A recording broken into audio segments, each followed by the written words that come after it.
Greetings and welcome to a special emergency video where I talk about the balance data slates that's just updated for Kill Team. But before I get into things, use remember to like and subscribe as well as comment. Let me know what you thought of this video. Did you like the new balance data slate? Because I like it. And remember, I've got a Discord you can check out in the episode description below, an affiliate link at Element Games, and a Patreon if you want to give me some more support. But yes, I've just finished a night shift. I have not slept, and we have a new balance data slate. So let's go through it. Cool. So the latest Metawatch article. So that's been updated. There's a lovely video. I haven't watched it yet. I don't have the time. But if you go to download, you'll be open to the balance data slate. Now, I have checked. There are no FAQs. So no FAQs have been updated as of yet. But we're going to go through this balance data slate live. We're doing it live. All right, so we have the Q4 2023 balance data slate. It's been about 4 months. You know, we had an emergency balance data slate, and now we have the current one. So we'll get into it. So currently, there's no changes. You know, no changes. Still no changes. There's a lot of changes, but no changes yet. So you can already see a lot. Commandos. What has changed? Sneaky Git. You can only use it once per battle, and that operative cannot have its order changed in the first turning point. The Bomb Squig also cannot have its APL positively modified. Now, dear viewers, well, let's see. So Sneaky Git, everyone knew Sneaky Git was going to happen, and I pushed lots of times for the Bomb Squig. I actually was like, when I was playing Exaction, I was like, why can't the dog get +1 APL, but the bomb squig can? So the interesting thing is commandos are still 11 activations, but they can only sneak a get once now, and they can't really alpha strike anymore. And losing the extra APL on the bomb squig means it's harder for them to punish the opponent, because now you can't move dash explode the bomb squig. All you can do is move explode or charge explode, which helps so much. This actually makes commandos still a threat, but reduces how much board control they have. So I think this is okay. I think it's good. I would have liked them to go down to 10 activations, but I think this is probably enough, right? If there's still a problem, they can knock them down to 10 activations. But this looks good so far. Nice commando change. You know, I've always loved Pathfinders. So Pathfinders have had changes. The recon drone no longer requires you to select one less operative. So that chunky recon drone is only a 1 operative swap, which is, it's very good. And then the drone controller Pathfinder operative gains the following ability, Focused EMP Override. Is if this operative is in the kill zone, the friendly drone operative can perform the operate hatch action. So it's kind of weird, as long as it's another buff for Into the Dark. So as long as your drone controller is on the board, your drones can just open doors, which feels weird. Like, imagine, because you can still forward deploy. So let's say I forward deployed the recon drone or gun drone by the door. I then activate it, switch it to engage, open a door and shoot someone. It's like, I guess it's fine, like, for Into the Dark, but I'm really happy with the recon drone change. I did not see this coming, so I'm all for Pathfinder buffs, especially with Season 3. This is really, really good. And then we've also got some Corsair changes. So the Outcast Rigid Deploy is now, the distance for its effect is now blue instead of red. So what Outcast does is if you retain any crits, you can turn a miss into a hit as long as you're more than red from friendly operatives. Now it's more than blue, which pushes the alpha strike more.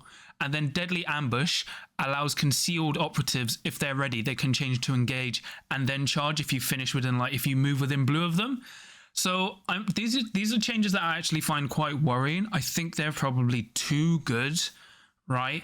This change is quite worrying for me, because Corsairs were already an alpha strike faction, and I'm not sure where this came from, because Corsairs have been completely balanced since they've come out. So I'm kind of worried about this. I think this might push them over the edge, but we'll see. We've also had some Hunter Clade changes. So The Protector Imperative optimization has been changed to each time a friendly Hunter Clade operative makes a shooting attack, in the roll attack dice step of that shooting attack, you can reroll one of your attack dice. So you don't need 2 or more misses. You can just reroll an attack dice. And then you change the bulwark optimization to each time a shooting attack is made against a friendly Hunter Clade operative, you can reroll one of your defense dice instead of like needing 2 or more fails. And then you change the bulwark imperative deprecation to be friendly operatives cannot perform the dash action, which is probably too harsh. And it's really weird they only added that buff, like that debuff for bulwark, while protector is now kind of just maybe too good. But we'll see. Those are, I think, tweaking the imperatives is fine, and it's probably something that Games Workshop can experiment with. So it's interesting. It's interesting to see that change. Now we also have Wyrmblade Changes. So change the second paragraph of Cult Ambush to the first time a friendly operative performs either fight or shoot action in each of its activations, if its order was changed from concealed to engaged during that activation, or it wasn't visible to every enemy operative at the start of that activation, in the roll attack dice step of that combat or shooting attack, you can reroll any or all of your attack dice results of a single number. So what this is basically for, if you survive the turning point you switch, so if you in turning point 3, as long as you are not visible to every operative, every enemy operative, when you start your activation, you still get the ambush ability, which is kind of crazy, right? It's basically for the co-agents, but it's interesting. And then for the Talon operative, for the familiar soul sight action, until the end of the turning point, each time this operative fights in combat with an enemy operative, in the resolve successful hit step of that combat, the first time you resolve one of your successful critical hits, you can immediately resolve one of your successful normal hits, or a critical hit if you have one. So it basically allows him to double strike for an action point, which is pretty good, and it makes that cult agent actually encourages you to take it more, because at the moment he only has 4 attacks. But having him just immediately strike for a lot of damage is actually pretty interesting. I don't think it will make you bring the Talon, because the Sniper is just so much better, as well as the Calomorph and Locus. But it's a nice buff. And then the Heavy Gunner gains the Suspense system. So as long as it didn't move more than 3 white in the same activation which performs it, it can still shoot. So they have built-in suspense systems, because I guess they have tripods. And to be fair, I think I really like these changes. I was actually kind of terrified they'd be able to get +1 co-agent for dropping 2 more neophytes. But these changes, I think, are nice and a good way to buff the team without breaking them. I was worried they're going to get some crazy buffs, but these are actually some really nice buffs that also like encourage the Talon, and maybe if they don't work, they can kind of like tweak that in the future. But I think the biggest one is to change to Heavy Gunners and Co-Ambush. So that's pretty good there. And then we've also got some changes for the Farstalker Kinband. So the Kill Broker's called the Kill ability. It's now changed to select 1 operative in the kill zone. Enemy operative, doesn't need visibility. And each time you use it, you select one of the following effects for the turning point instead. You either get an auto retain, ceaseless, or P1. And that's crazy good. I think this is what the kill team needed, especially for Into the Dark, so very, very good. There's going to be... I still think the auto-hit is what you want, but it's nice they've given you the option of ceaseless or P1 as well. Really good. Kasrkin have also had some changes. So the elite ability has now been changed. After adjusting your first dice, if you discard one of your attack dice, you can then spend elite points to adjust an additional dice, but only one of your remaining failed hits to a normal hit. So basically, if you get a jank roll, let's say you get a hit and 3 misses, you can turn one into a hit and then discard that miss to turn the other one into a hit as well. My only problem with this is a bad change. This is too good. The problem is dice fixing is bad, and I don't know why Games Workshop is obsessed with it. This is a bad mechanic, and you've made it better, right?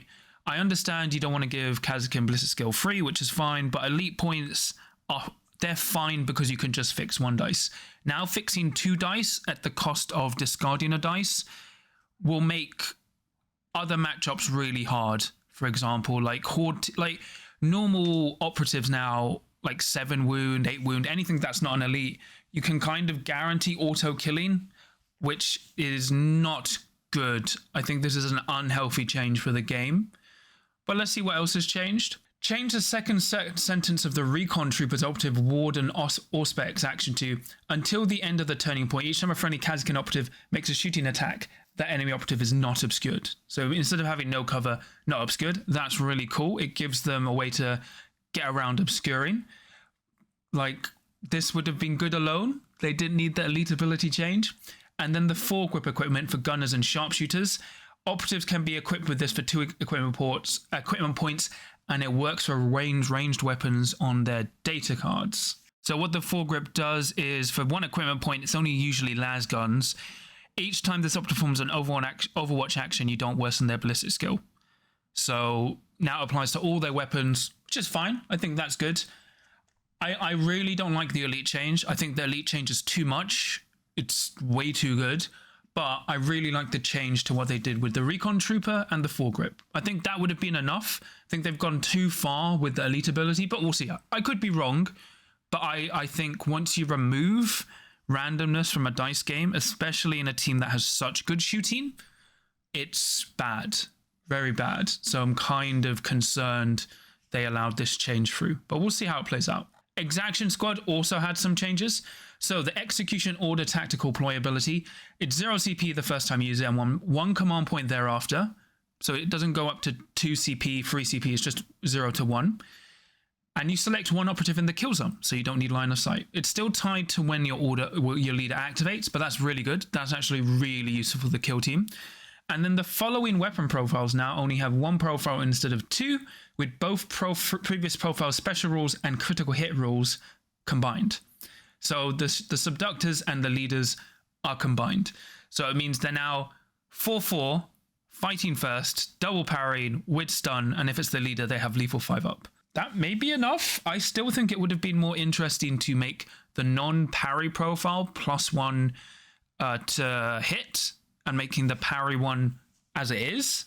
So this is just interesting, and once again, stun batons, like the batons, are left alone. Somehow batons are less damaging than fists. Okay. And then the Proctor Exactant, his Deploy Nuncio Aquila is now 0 action points, which is crazy. That is, as someone who played a lot of Exaction Squad, that is very, very good. Maybe too good. But I'm happy. Like, Execution and the Nuncio Aquila change is really good. The Storm Shield, the Riot Shield change is just weird. I don't think it will do much.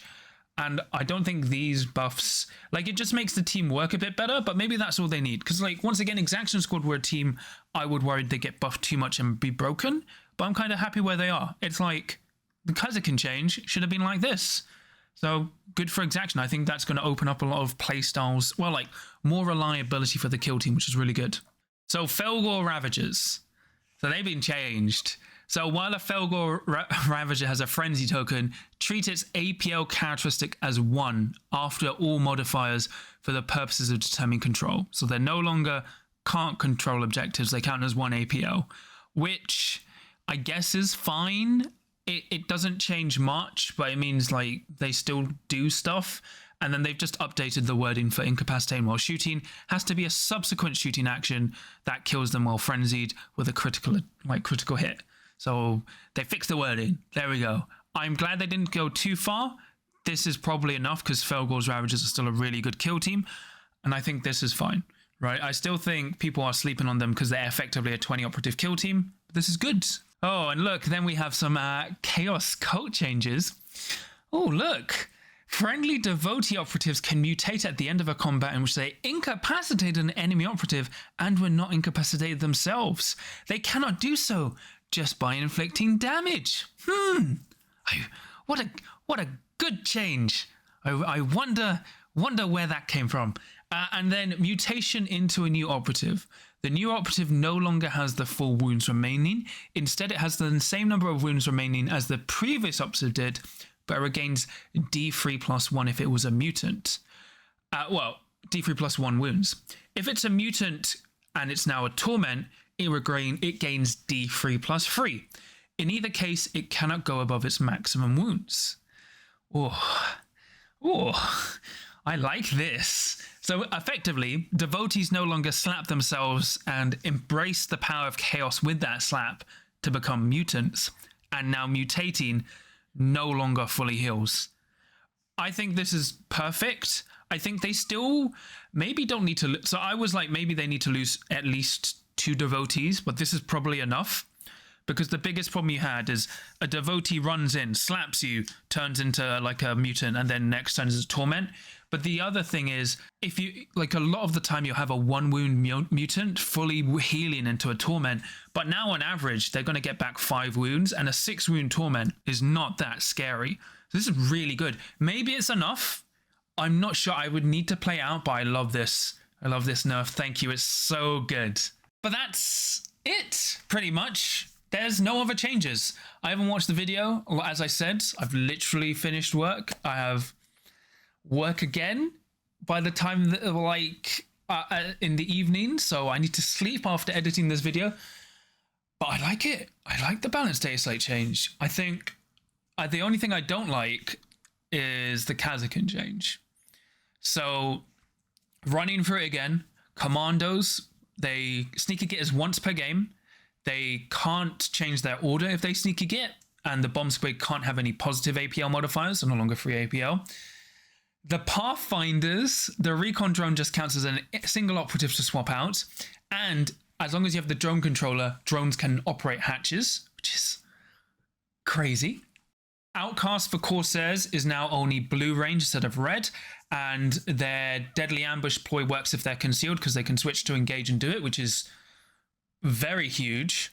Hunter Clade had the Protector imperative change to just re-rolling 1 dice instead of the other, needing 2 fails. And the defensive one, Bulwark, lets you re-roll a defense dice instead of needing 2 fails, but the downside of you now can't dash. Wyrmblade, they had the Talon buffed, so it can now double strike for an action point with 2 strikes.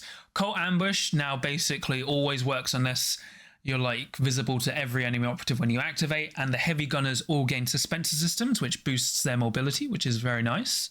The Kill Broker's Call, the ability now doesn't need line of sight, it's just somewhere on the board, and you can either give them an auto-retain to hit, ceaseless, or P1, which is really cool. Kasrkin can now change a second dice with elite points if they discard one of their attack dice, which is probably going to be very bad for everyone.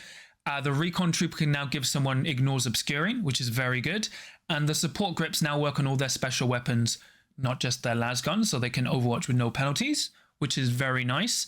Exaction Squad, their leader's command point ability, like the execution order, doesn't need line of sight. It's now 0 CP going to 1 CP, and then it will be capped at 1 CP.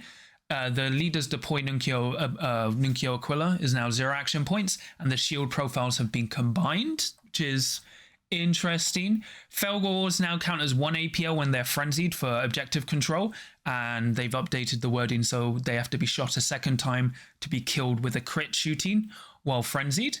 And then Chaos Cult, devotees need to kill to mutate, and fully heal is now gone. They heal D3 plus 1 wounds if they're changing into a mutant, D3 plus 3 if they're turning into a torment. That's it.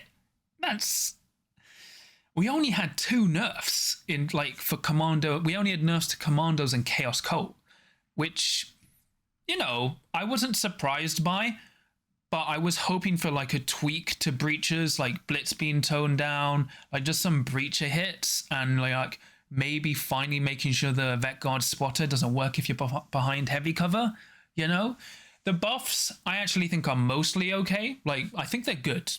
They're fine. They're not going to change the game too much. The only ones I'm worried about are for the Corsair Voidscarred, because I think they kind of got buffed for alpha striking even more, and the Outcast's countercharge is the countercharge at Deadly Ambush is might be too good. And then I'm really concerned about Kasrkin being able to fix a second dice, because not even novitiates can do that. I think people because the bad matchups for Kasrkin are basically horde teams, and they've kind of eliminated that, which is really weird. I could be wrong, but you're effectively always guaranteed minimum 2 hits, which can be enough to just wipe stuff out, considering how much elite points they get. But overall, looks really good, I think really happy with it. Would have liked as I said, some more nerfs, maybe some buffs to Halfkin, but I'm a bit biased. But the buffs they have done haven't been crazy buffs. And I think the only, as I said, the only worrying ones are the ones for Corsairs and Kasrkin. But otherwise, it looks really good. I'm really hyped. Like, they did nerf commandos, but not to the point where they're unusable. And Chaos Cult are probably like, I don't care if Chaos Cult become unplayable, but I think they're still fine. People will say it's impossible to kill devotees. There's no way I can set up chip damage or use my Icon Arc to buff my damage. It's impossible. I'll never get a kill. But it does make that team way more manageable. Remember, there's still 15 operatives. It's a lot of bodies. But I'm hyped. That's really good, you know?